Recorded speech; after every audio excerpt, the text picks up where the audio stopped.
I found out my fiancé used to date the woman he talked about every week. Then I found out I was not the only girlfriend who had been kept in the dark. I'm 26. My fiancé Marcus is 29. We had been together for 3.5 years, engaged for almost one. For most of our relationship, I thought our biggest problem was that Marcus liked attention too much. Not romantic attention, at least that was what I told myself. Just attention. Any room we walked into, he found someone to talk to. Restaurant staff, people at the next table, someone waiting in line, a random person at a supermarket. At first, it was charming. He was easy with people, funny, warm, confident. I am quieter, so I thought maybe I just needed to accept that we were different. But over time, it started hurting. We would go on a date, and I would end up sitting there while Marcus talked to strangers, sometimes for 5 minutes, sometimes for 20. I would look at my phone, pretending not to care. Then he would come back smiling and say, "Sorry, you know how I am." I did know how he was. That was the problem. I told him more than once that it made me feel invisible. He always apologized. He said he never meant to hurt me. He said he would be more present. And for a few weeks, he would be. Then slowly it would happen again. The apologies became part of the pattern. Talk to someone else. Forget I was there. Apologize. Repeat. There was another pattern, too. When Marcus got angry, he disappeared emotionally. Not for an hour. For days. He would not look at me. Barely answer messages. Sleep on the couch. Act like I had become furniture. Then, when he decided he was ready, he expected everything to go back to normal. I hated it. I told him silent treatment was not communication. He said he just needed space. I said, "Space is telling me you need time. Ignoring me for 3 days is punishment." He said I was making him sound abusive, so I dropped it. I dropped a lot of things. The woman was named Paige. Marcus talked about her constantly because they worked together. Paige said this at lunch. Paige recommended that movie. Paige had a funny story about a client. Paige thought I would like a restaurant. I was never worried at first. Honestly, I liked that he had female friends. I did not want to be the kind of partner who acted threatened by every woman. But something always felt incomplete. Not suspicious. Incomplete. Like I had been given the summary without the important footnote. A few months ago, we were at a small birthday dinner with 2 of Marcus's friends. Someone mentioned Paige. Then his friend Evan laughed and said, "Honestly, I still can't believe you and Paige managed to work together after dating." I froze. Marcus did not. He just said, "Yeah, it was years ago." Years ago. Like this was common information. Like I had not been sitting beside him for over 3 years without knowing. I stayed calm through dinner. I do not even know how. On the way home, I asked him why he never told me Paige was his ex. He looked genuinely confused. He said, "It was not relevant." I said, "You talk about her every week." He said, "Because she's my coworker." I said, "And your ex." He sighed. Then he said, "You're making this weird." That sentence hurt more than the fact itself, because I was not making it weird. The hiding made it weird. We argued that night. Not loudly, just painfully. I told him I would have understood if he had been honest. He said nothing was happening. I said I believed him, but that was not the point. He said, "So what is the point?" I said, "The point is that everyone else knew something about my relationship that I didn't." He rolled his eyes. Then he went silent. For 2 days. That was when something in me started changing. Because the issue was no longer Paige. It was the fact that every time I tried to talk about feeling hurt, Marcus either charmed his way out or froze me out. There was no middle ground. No real conversation. Just performance or punishment. A week later, he apologized. He brought flowers. He said he understood why I felt embarrassed. Not betrayed. Embarrassed. Even that choice of word annoyed me. But I was tired, so I accepted the apology. I wanted peace. Sometimes wanting peace makes you accept things that are not actually resolved. Then came the wedding venue appointment. I worked 10 hours that day. I was exhausted. Marcus insisted we still go because the venue had limited availability. I agreed. After the tour, we were walking back to the car when Marcus saw a guy outside smoking. He recognized him from some local business meetup. He stopped to talk. I stood there in heels, holding a folder, exhausted and cold. 5 minutes passed. Then 10. I finally went to the car and sat alone. When Marcus came back, he said, "Sorry, networking." I said, "I am tired of being abandoned in public while you collect people." He looked offended.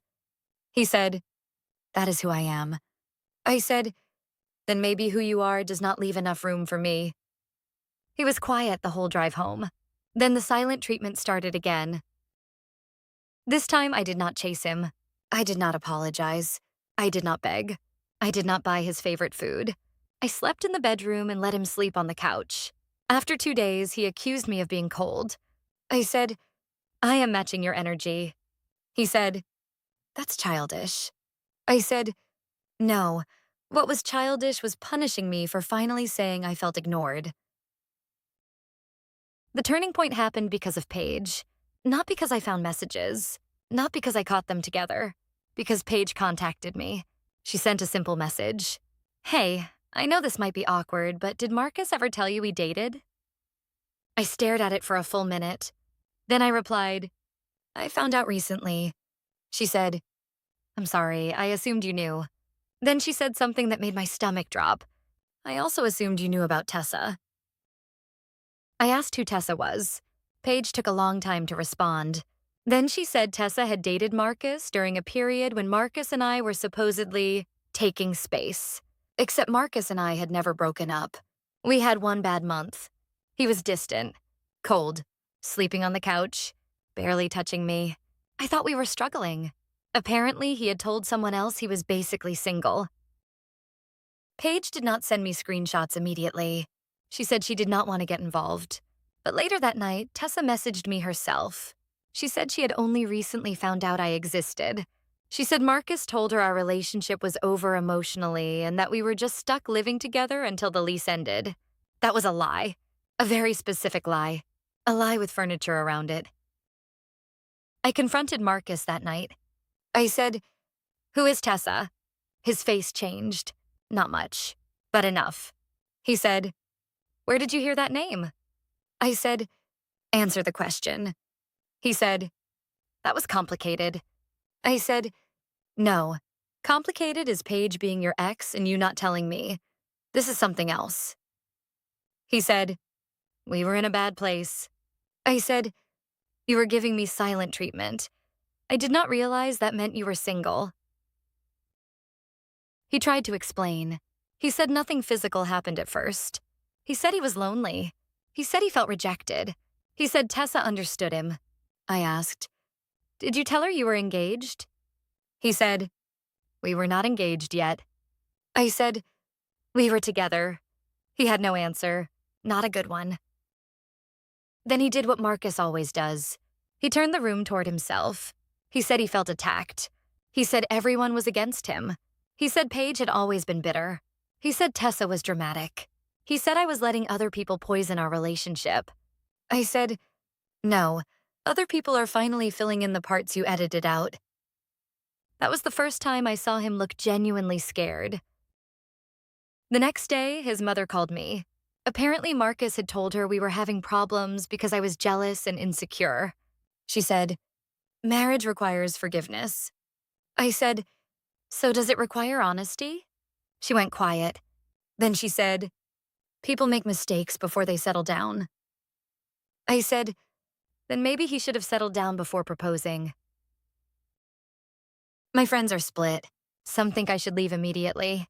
Some think I should slow down because we have history. His friends say he was wrong but not evil.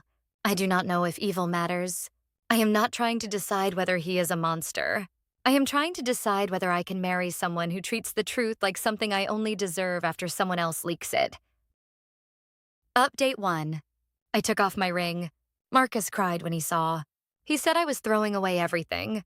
I said, "No, I am finally looking at what everything actually was." He said he loves me. I believe him. That is the worst part. I think he does love me. But he also loves attention, convenience, escape, the version of himself that never has to answer hard questions. Update 2. Paige apologized again. She said she never meant to hurt me. I told her she did not hurt me by telling the truth. Marcus hurt me by making the truth feel like betrayal. Update 3. I am staying with my sister for now. Marcus keeps texting, sometimes apologizing, sometimes defending himself, sometimes saying I am being cruel by ignoring him. I finally replied once. I said, "This is not silent treatment. This is distance from someone I no longer trust." He did not answer after that. I still do not know what happens next. Part of me misses him so much I feel stupid. Part of me keeps replaying every restaurant, every work story, every cold 3-day silence, every apology that reset nothing. I do not think I can marry someone who only tells the truth when someone else corners him. And I do not think I can keep calling it love when I keep becoming invisible inside it. Maybe I should have noticed sooner. Maybe I was naive. Maybe I wanted the wedding more than I wanted to admit. But I know this now. Being loyal to someone should not mean being the last person to know what kind of relationship you're actually in.